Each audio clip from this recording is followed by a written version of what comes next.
Boeing 787 first flew in 2009 and ushered in a new era of composite construction and more efficient wide-body aircraft. It also introduced a more spread-out production chain for Boeing, with suppliers in several countries and 2 US production lines. While the aircraft has had its issues both in design and construction, it remains a popular and successful development. But what exactly does it take to produce the 787 Dreamliner? Prior to the 787, Boeing had great success with its wide-body aircraft. The 707 was the first truly successful aircraft of the jet age. Later, the 747 took capacity to new levels and was not matched for decades. And the 777 has become the best-selling wide-body of all time. The 777 first flew in 1997, and Boeing was considering what aircraft would be next to follow this. Rather than develop a new variant or upgrade, it chose to go with a new aircraft design. This would build on the twin-engine success of the 777, but focus further on efficiency improvements and lower operating costs. It opted for a smaller 200 to 300 passenger capacity, essentially making it a replacement for the 767 rather than a rival for the 777.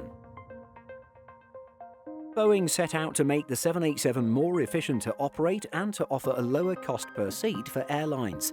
It designed the 787 to be around 20% more efficient than the 767.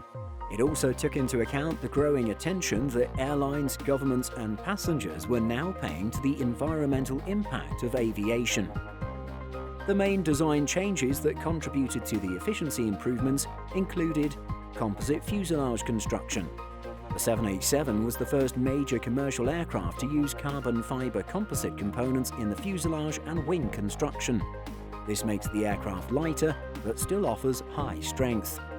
Aerodynamic improvements, including raked wingtips, which reduce wing vortex drag in a similar way to winglets. And new, more efficient engines. The 787 can take either the General Electric GE-NX or the Rolls-Royce Trent 1000 engine. Boeing launched the project, initially known as 7E7, in January 2003, with the E standing for efficiency. By July 2003, the Dreamliner branding was in place, and its first customer order from Japanese airline All Nippon Airways came in April 2004. Aircraft development is an expensive undertaking, especially a new clean sheet design like the 787. The total development cost was estimated at over $32 billion. The 787 first flew in 2009, delayed from 2007, and entered service in October 2011 with ANA. It also embarked on an ambitious global marketing tour. Starting in December 2011, Boeing began a 6-month Dream Tour, including visits across Europe, Africa, China, Thailand, the Middle East, and the United States. The 787 and Airbus's response with the A350 are good examples of how the two companies compete and learn from each other. In many ways, Boeing's move to develop the 787 was a bold one. A clean sheet design with such an efficiency focus was a costly move in a market that was not yet proven. At the time, Airbus was focusing on larger capacity aircraft with the A380. Boeing still had the 747 to compete with this, but ultimately the A380 would give Airbus the lead in terms of capacity. However, smaller and more efficient quickly turned out to be where the industry would ultimately head. Prior to the launch and success of the 787, Airbus had been planning a new mid-capacity wide-body based on the A330. This would have new engines and a partial carbon fiber construction, but otherwise would share much with its predecessor. The European plane maker announced a revised clean-sheet A350 XWB at the 2006 Farnborough Air Show. This late decision, though, meant the A350 XWB did not enter service until 2015 with Qatar Airways, 4 years after the 787. Both Boeing and Airbus often construct aircraft in several locations, with a central production line for final assembly. Airbus was conceived around this concept, with several smaller European manufacturers coming together in 1970 to take on larger US competition. Starting with the Airbus A300, components have always been constructed at several locations around Europe. Boeing has been more focused on production in the US, with production facilities at Renton and Everett, Washington, and later in North Charleston, South Carolina. The 787 was originally assembled at Everett, along with all other Boeing wide-bodies, but in 2011 a second assembly line was added at North Charleston to handle the increased production rate. The 787-10 is produced only in North Charleston, and Boeing is currently moving all 787 production there. Boeing significantly increased the level of outsourcing and third-party construction for the 787. Although all final assembly has taken place in North Charleston, many key components are constructed in other locations and by other companies.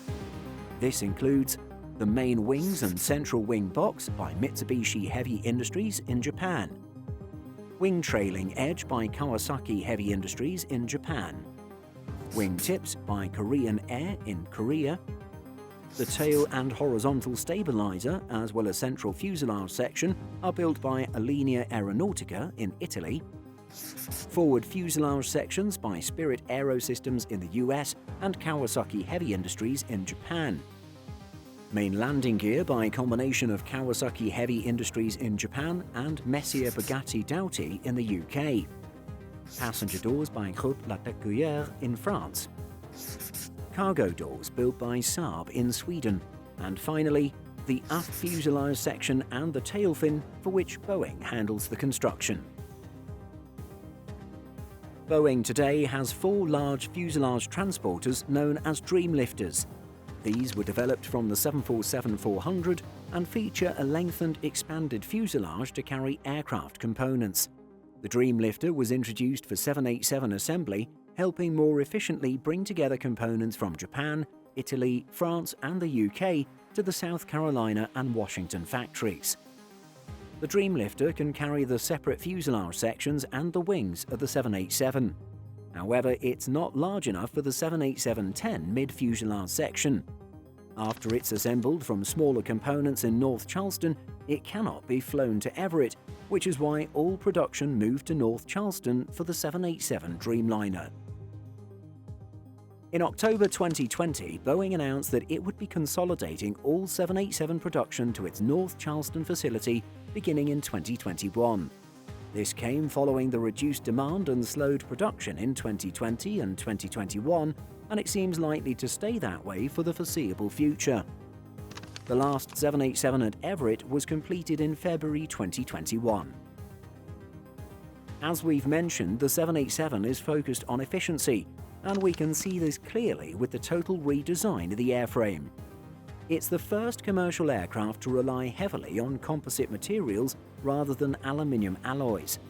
Around 50% of the materials used are carbon fiber reinforced plastic and other composites, with only 20% aluminium and 15% of it is titanium, which is also a metal but proven to be lower maintenance. Overall, this gives the 787 a 20% weight reduction compared to conventional construction, according to Boeing. It also reduces the required maintenance of the fuselage due to fatigue and corrosion. The composite fuselage had a significant influence on 787 construction. Composite structures can be molded into any shape. This has allowed separate entire fuselage barrel sections to be made in different locations rather than aluminium sheets that needed to be bolted together. You can see this carbon fiber construction in action if you look at the wings as the 787 takes off. The more flexible wings bend upwards and remain this way in flight. This is more efficient, with less drag, and helps performance. Moving forward with just one final assembly line in North Charleston, South Carolina, components will either be built at that location or transported there for assembly. Within this facility, there are separate factories for the sub-assembly of 2 different fuselage sections. These are the mid-body section, with the sections from Italy and Japan, and aft-body sections for the final section of the fuselage and the tail section. In these facilities, separate sections are joined together. The necessary wiring, ducts, hydraulics, and other equipment are also added to the fuselage sections at this stage. Previously, fuselage sections for the 787-8 and 787-9 from here would be transported to Everett, too, for final assembly. There is then a further facility known as the Interiors Responsibility Centre. This assembles many of the necessary interior equipment, such as floor and ceiling panels, storage bins, and crew rest facilities. Lastly, one main building houses the final assembly line. This can handle up to 8 787s at the same time. It brings together the previously sub-assembled fuselage sections with the wings and tail. Production at the North Charleston final assembly line completed 14 aircraft per month in 2019. This has slowed significantly in 2020 and 2021, both with the pandemic and several quality control issues. By the end of 2020, this had fallen to 5 per month. There have been several separate issues identified and investigated by the FAA. This includes problems with the joining material, known as shims, used to fill gaps where parts of the fuselage were mated, wider than allowable gaps between components in the horizontal stabilizer, and most recently, issues with decompression panels that separate the cargo area from the passenger area. These issues led to aircraft groundings and inspections and a review of the assembly line. In March 2021, the first 787 since October 2020 was handed over to a customer. In late April, though, its inventory backlog was at around 100 aircraft. With the issues fixed, Boeing hopes it can deliver these by the end of 2021. We'll have to wait and see if the plane maker can finally catch up. The 787 has proved a popular aircraft with airlines, with its point-to-point abilities and efficient operation. It has not been without its challenges, though, and production lines have been a big part of this.